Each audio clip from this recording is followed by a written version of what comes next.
Dr. Kalam, let me first say that it's a great pleasure and a privilege, really, to have you on my show, frankly speaking. I've waited for this opportunity for a very long time. Yeah, I also feel very good to be with you, so that participate in the mission what you are having, frankly speaking. And definitely it will be useful. I also want to see the type of viewers. My greetings to all of them. Well, that's very nice of you. You've always spoken frankly, and you've given your mind out. But let me begin by asking you, Dr. Kalam, what is Dr. Kalam doing after? It's a fantastic. After coming out of It's a Rashtrapati? fantastic question. Because the reason is, 3 months gone now after I come out of the office, and very busy life. I want to live frankly, it's a very busy life. I am continuing my work on the mission of Developed India before 2020. That was the mission before, even now, that's the mission. You'll be surprised, my theatre of action, many. The India 2020, how I am doing. Mostly the academy, I am in the academy and research now, teaching and research. First one, in India 2020, Developed India, agriculture is very important area. So now for agriculture, agro-processing and biodiesel, I'm working in the GP Pant Agriculture University. That's my theatre of action. Then for rural development and Pura, providing urban versus rural area, I'm working Gandhigram Rural University near Dindigul. Now, third area, tele-education, telemedicine, and e-governance. Here, IIIT, Hyderabad, I am working with them, teaching, giving lectures, interacting, and some other missions generating. Then for technology for societal transformation, every university has got technology. For technology for societal transformation, I am working with Anna University, Chennai. Then for creative leadership, you need for all of things, you need creative leadership. IIM Hyderabad, that Indian Institute of Management, Ahmedabad. I have been asked to be a faculty there. So the focus will be the creative leadership. Then for nanoscience, nanotechnology, which is going to become a big revolution, is going to make, I'll be working, and energy, nanoscience, nanotechnology, energy, with Banaras Hindu University I'll be working. I got an invitation, so I'm going to give 5 lectures there and interact with them. Then the next area is I will be working with for saving million lives. There is an organization, Emergency Management Institute, Research Institute, Emergency Research Institute, Hyderabad. Here the mission is saving million lives. I am their distinguished professor there. I will be working there in the mission of saving million lives from the accidents. The next area, apart from working in all these areas, I have visited so far 8 states in our country, and two foreign countries I have visited within 3 months' time. I think I would have met at least 2 lakhs people, 2 plus 1, 3 lakh people I have met in the 8 states. Mostly. That is after you left Rashtrapati. After I left, 300,000 people. You seem to be more busy after leaving Rashtrapati Bhavan than when you were in as Why you? Because many people after presidentship, they choose to have a retired life. Yeah. They feel that the presidentship is the ultimate point of both personal and public achievement. Why are you pushing yourself so hard? What drives you? No, the Dr. vision. Kalam. You see, if you have got a vision, nice question you asked, the vision ignites the mind. The vision in front of me, the India should become a developed nation, economically developed, prosperous, happy, safe nation. Okay? That not only me, the whole youth of the nation is 54% of our population. They want to live in a happy, prosperous, safe India. Dr. Kalam, there are two American presidents who I can think of. One not so former, the second, Jimmy Carter, and more recently, Bill Clinton, who's written a fantastic book, Giving. I forget the name of Jimmy Carter's book, but both of them have also worked in different areas. But the nature of work has been slightly different. They almost form philanthropic trusts, organizations, raise money, build institutions. So around them, there is a lot of capital generation also that is going on. You're a person who works more in the realm of ideas. Do you think you will ever look into creating more of an organization around yourself, Well, rather than just work with organizations as you move into the I future? told you already, Arnab, that the organization, theatre of action, I said, these are the theatre of my action. The university, some other university organizations. So I am working with them. So my aim is, I am very clear that developed India, economically developed India, is the mission of India. Vision of India. It's not Kalam's vision of India. That means the people, my mission is how to energize, how to ignite the minds of the people, and it has happened, it will happen. What is the thing that holds India back, Dr. Kalam, in your view? You talk about the things that we need to do towards Vision 2020. What is the one singular thing which, in your view, is pulling back this country the most? Well, I have seen this nation has got all the resources and mineral, water, we have to do the management. And above all, we have got 540 million youth we have. Nowhere, no nation has got in this planet such a high population of the youth. So what it means is, you asked a very good question, what is needed to push the nation up? According to me, the confidence. The confidence that we can do it. I can do it individual. Then society feels I can do it. Then nation feels I can do it. So the confidence that if it arrived, it is how it will come. It will come up family, it will come the school, and it will come the teaching. These are the area will generate people with a confidence. In most of your writings and readings, which I have seen, your biggest passion, Dr. Kalam, has been to make India a knowledge superpower. I'd just like to share some statistics with you, which actually are very worrying. It has been said that 75% of India's engineering graduates are not immediately employable, that 85% of non-engineering graduates are not immediately employable, that they have to go through retraining. And it is now being said that as the Indian economy moves ahead, one of the things which we really lack, which may be our biggest crisis, is trained human capital.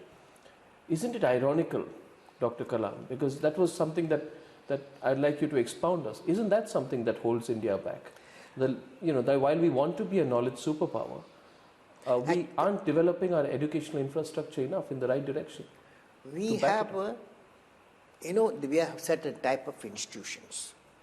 If you take IITs, IIM, and units of science, they give one type of ready-made people for going through different software, hardware development. We have 300 universities. There are very good universities also. But when the 3 million graduates come out of 300 universities, they should be trained that as employment generators, yes, rather than employment seekers. That's why. How do we do that? That's why I am asking the university to change the syllabus, to carve out 6 months syllabus, so that it will be the confidence they can do it. They can take an enterprise. They can go to a venture capital bank, take the loan, and start a business, start a enterprise, small enterprise. We need millions and millions of such enterprise. 3 people, 4 people joined. This is the big economy in the developed world. So I have suggested the university education system and also government, time has come, a venture capital should come in a big way. All the banks should be having very friendly venture capital business they must do. And also when the graduates come out from various colleges. They will have confidence to, instead of the seekers of employment, they should become employment generators. So for that, syllabus has been regenerated, and also the type of training is given. They can learn anything, BSc, BA, BCom, they can learn. But when they are doing BA and when they are learning, 6 months we called out, so that a degree, a diploma will say he has got the following expertise, a uniquely expertise. That will give the confidence. He can go to outside can take a venture capital, take small enterprises he can start. It's very Dr. important. Kalam, that's it seems such a simple idea, but it's such a potent idea. Now, you can make such a change if you can make that happen. There is no better brand ambassador for India becoming a knowledge superpower than you, Dr. Kalam. You're widely accepted, hugely regarded and respected. Don't you feel restless almost sometimes that this is not happening? Because a person of your eminence shouldn't just ask for the change. You should push the change. Dr. See, Kalam, what can you do to make it happen in our lifetime? When you say that I am in the university system now, I told you there are 8 places I'm working now.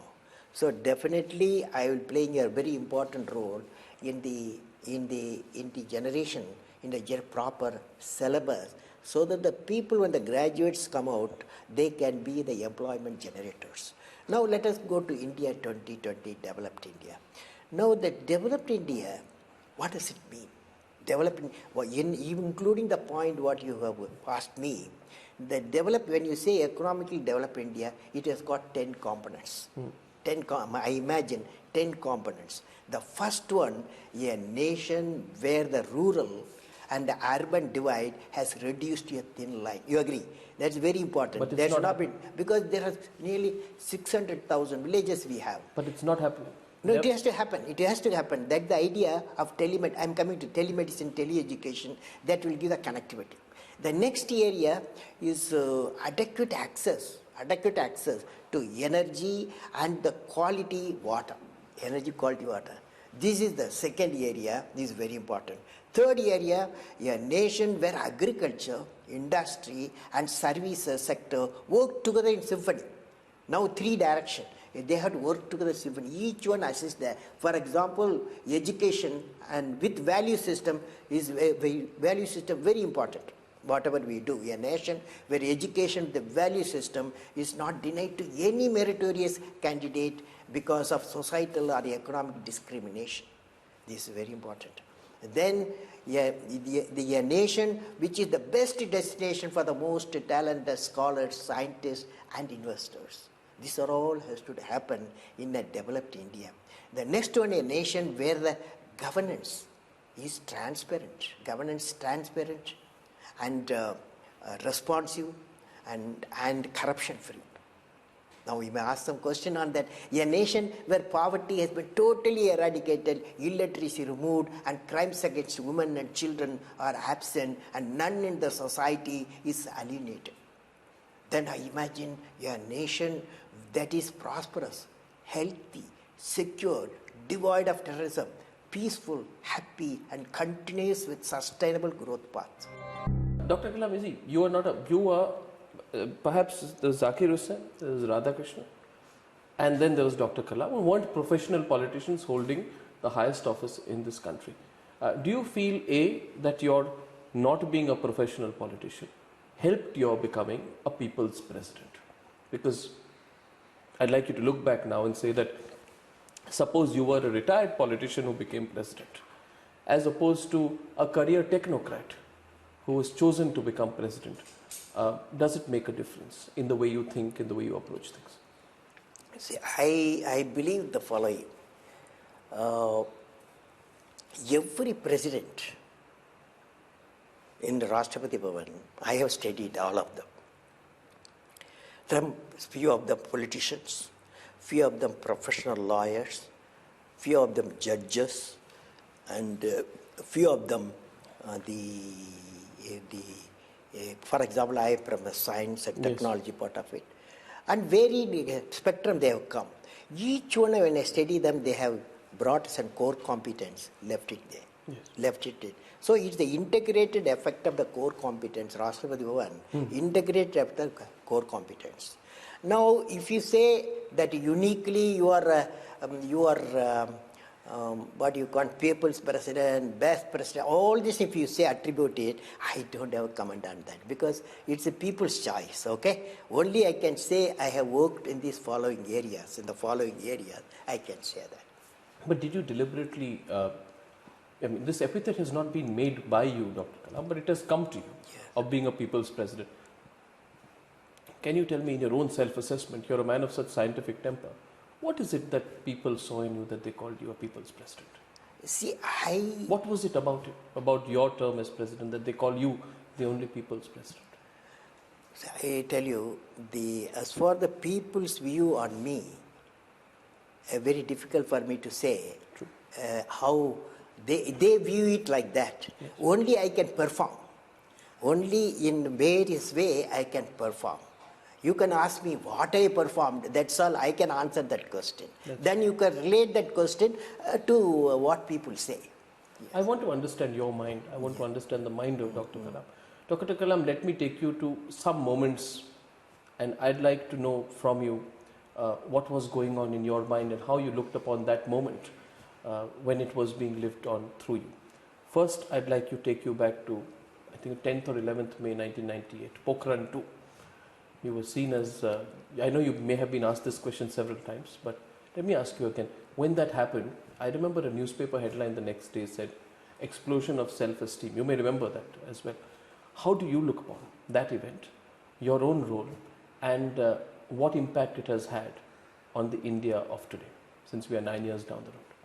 See, India, I believe two things happened. In economic reform in 90s, 91, one is economic reform. Second one, the India becoming a nuclear weapon state, 1998 May. These two you have to look at together. These two put the nation ahead. These two actions put the nation ahead. Followed? No. The one is economic. Yes. The another is the strength, national strength. This both combination brought the nation to the progressive path. Are you saying that without the nuclear test, India would not have moved in the right direction? No, it is after all around you. Nuclear weapon state are there. You cannot do dabas. Okay, do you understand? So naturally the strength respects strength. So you're basically... So the economic progress, economic liberalization, economic reforms proposed 1990s, and India becoming nuclear weapon state, this combination made this nation to grow faster. That's all I can say. What was going through your mind on that day of Pokhran? On that day I was... Where were you, and can you tell us a little bit about that day? Well, it's a past story. Past story. See, if you ask me,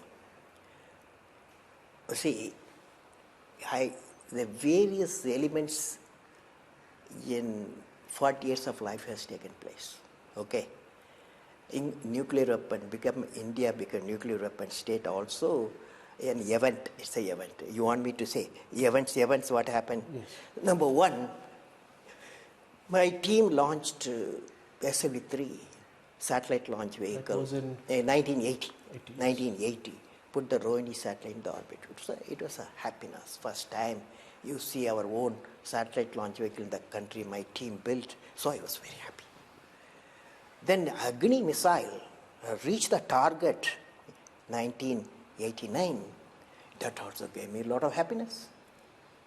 Then third thing happened, I was a chairman for Technology Information Forecasting Council, TIFAC. There we evolved India 2020, developed India, how to become a developed India.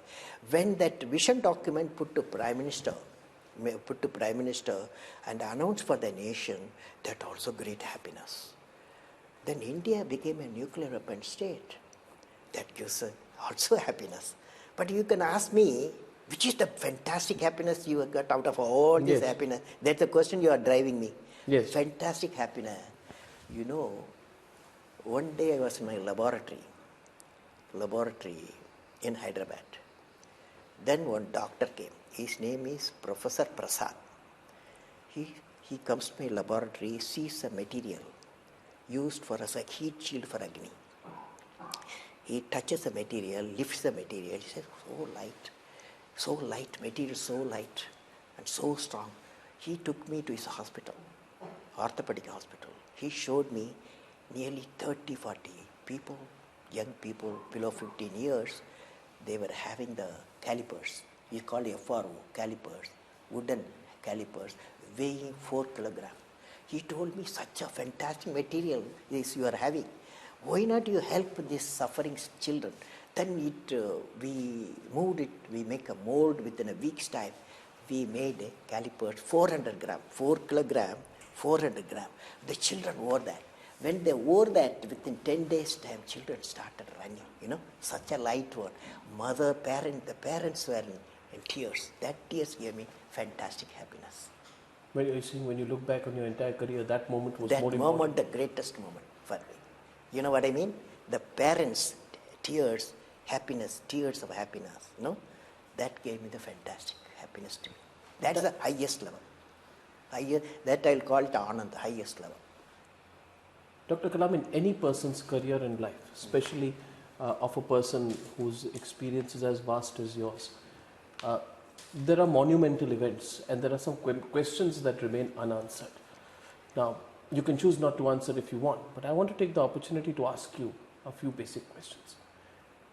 It was said, and let me tell you what was said, you know what was printed, what was said when you became president is that Dr. Kalam is perhaps the best candidate that one could have for the job of Rashtrapati Bhavan, but he's an independent-minded man. And the one worries everybody has sometimes of keeping a president who's independent-minded is, will he listen to the government when he needs to? Was that something which ever crossed your mind, A? B, when you were president, did you ever feel stifled? Were there any moments of self-doubt in your 5 years in Rashtrapati Bhavan? Well, many times I have to take decisions. And so when making a decisions, the best guidance is Constitution. Constitution gives the best guidance. So I believe in consultation. When any difficult situation I take a decision, I invite people, concerned people, they discuss, debate, sometime I give the decision what is right. Most of the time I give a decision what is right. So throughout I was in that 5 years period, I had a happy mind. That was I can assure you. Because of the surroundings, because the type of decision. Once your mind says what is right you are doing, you'll be happy. Dr. Kalam, let's not look back, let's look forward. You've been an exceptional leader. Even before you became president, the one thing which has always been told about you is that you've been a brilliant team person and a fantastic leader. What really is leadership in your view, A? And if you can, later, and you don't want to be diplomatic, but do we have the kind of political leadership that we need to have to take this country? First, I have worked with great leaders. I had a fortune to work with great leaders. First, I will define the great leaders. One or two, I will go into details also. From that, you can imagine. The following quality should be there. If you're a great leader, he should have the following qualities. Number one, leader must have a clear vision. Vision for the nation, vision for science, vision for industry, vision for social upliftment, a vision. Next one, leader must know how to manage success or failure. Because always you have to face through the problem, national problem, there will be a success and failure. Now, I tell you an example how my guru, that is Professor Satish Dhawan, managed a success, managed a failure. 1979, in August, there was a launch. It was a failed launch. Certain thing, I was the project director, program chief, mission director. Then I was the control center. I took the decision to launch, and then it was a failure. It went to Bay of Bengal instead of putting the satellite in the orbit. The same morning, we had a press conference. My guru Satish Dhawan told me, I am going to handle, you come with me. He took me to the press conference. There he said, yes, it's the first launch we have done, it's a failure. And I am going to give full support to the scientists, technology, to staff, and ensure in 1 year time we will have a successful flight. There was a lot of criticism, media, 20 crores you put in the Bay of Bengal. Like that, there was a lot of criticism. He answered all the answers. You know what he has done there? Even though I am the project director and program chief and the mission director, he took the failure. He took the response for a failure. Next year in July, when he launched, SLV-3 was a successful, put the satellite in the orbit. The great happiness in the nation. Media were there. What happened? He asked me to lead the media. Here you are seeing the success he is giving to his team, whereas the failure the leader absorbed. This great quality, not only in science and technology, it is true. All walks of life, including politics. Then comes the leader should have transparency. Whatever he does, he should be transparent. You saw how the whole thing, media knows what you have done, success and failure. Everything is known to transparency. Then the courage. Leader must have a courage to take decision. When a failure occurs, success occurs, courage to decision. Last one must be able to travel into an unexplored path. These are the leaders I have learned from with whom I have worked. The leaders I have derived these traits. Now the last point, very important, are political leaders. What the unique thing political leaders need? Political leaders should spend in the developmental politics. There is a political politics to get elected per assembly and parliament. The next one, development politics. One politician can say, development politics, what does it mean? One political group say, 20 years India will become a developed nation economically. Another, no, 12 years will do. That's a development politics. But my view in parliament, I said, we have to spend, our political leaders spend more time in the development. But it doesn't happen. Dr. Kallam, isn't it disappointing today that even up to this point, when people like you are talking about Vision 2020, Indian politics is still determined principally, whether we like it or not, on the lines of caste and religion? Well, where do you stand? No, caste and religion, I have a feeling, as we are 220 million people are below poverty line. Out of 22% of the people below poverty line. The difference, if you go on removing the difference in the economic level, earning capacity, employment potential, you go on removing the problems of employment potential and economic earning capacity, then what you do is the differences will reduce. But it's not changing. No, different. I am saying you are having 22% of the people below poverty line. We have to lift them up. So all these mechanisms will start using various types of people. What I believe is, as early we go as a developed nation, economically developed nation, definitely the differences and the disappointments will go on reducing. Well, I remember something which you said, and I want you to explain that today. I think it was 2004, and if I'm wrong, correct me with the quote.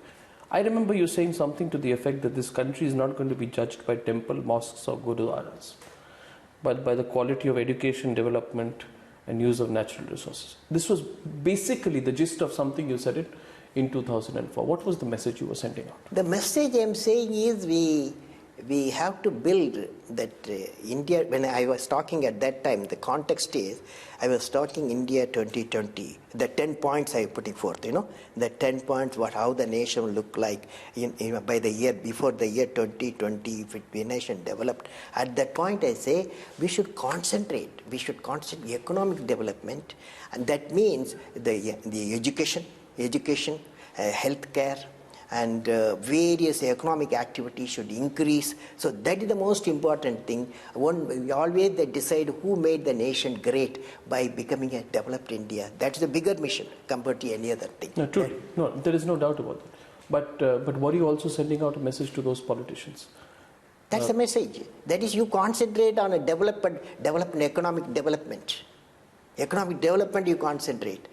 No, but Dr. Kalam, now tell me, you can also turn around and say you're too young, why are you giving me this? But Dr. Kalam, you are a brand ambassador for a lot of things that India has done right. Why do you only tell politicians what they should be doing? Why don't you tell them what they should not be doing? Because maybe if you say it openly, they'll listen to you more. You have the moral authority in this country today. I have a website, www.presidentofIndia.nic. Now the present my website www.abdulkalam.com. If you see, most of the time I am addressing all sections of society, political leaders, technologists, scientific leaders, myself I am addressing for myself, and also student community. I am addressing always integrated way I am addressing. So there's no shortage of I have given so far 12 addresses to the Parliament in 5 years' time. You just see that addresses, you will know that what type of indications I have given, the type of reforms we need in societal reform. Just now you read that. True. So economic development should be the focus. Poverty removal should be the focus. Dr. Kalam, just before I wrap up, I want to take you back a little bit, because you're also a self-made person. You've come from humble roots and you've come up, you're a symbol of great personal achievement for a lot of people. Do you look back on where you came from, and are you still in touch with your wider family? And it's often said that you've kept a personal life completely in the background. Do you get enough time for yourself between all your work, and do you get to rest? Oh yes, rest. What is rest? Rest is you do your job happily. It gives rest. A mission you accomplish gives a rest. You talk to very, very, very unique personalities, and you exchange intellectually. It gives happiness. You talked the other day. I was talking to 60,000 people in Madhya Pradesh. The children asked me a lot of questions, 15-20 questions. The way they asked the question, I can see the intensity, that how they want. You'll be surprised. 10 years back, when I was addressing the children, the youth, they will ask me when I can sing a song of India. When I can sing a song, you know what I mean? When I can sing a desperation. When I can song of India. They want to sing a song of India in 10 years back. Today they are asking me what I can do for the nation developed. What I can do. You see, the change is taking place. The youth, they want to contribute for the national development. Previously there was a desperation was there. When I can sing a song of India. Now they are saying what I can do for my country. Not only here, even wherever you go out abroad, wherever Indians are there, the same type of thinking going on, what I can do for India. Now it's time for our nation to converge all the potential strength of the youth, ignited mind of the youth, the most powerful resource on the earth, above the earth, under the earth. 90% of this country wanted you to have a second term as president, Dr. Kalam. They wanted you to be president again. Well, you said democracy. We are in democracy. We are having a constitution. When you read those reports, just tell me, when you read those reports, you must have seen the newspapers. Which paper? Surveys being done, reports being done, interviews, people being asked. Everybody said, forget the politics. The people of this country, if they could elect another president, it would be president. It is sort of over now. There's no point talking about it, because democracy does something. But you have a guidance constitution. So you are a democratic nation. You are a guidance constitution. You go by that. But there was great adulation for you. It was love. It was people's love which showed up. That's okay. I will return the love many ways. I meet them, talk to them. I will give them that fantastic dreams and purpose of life. So I will return.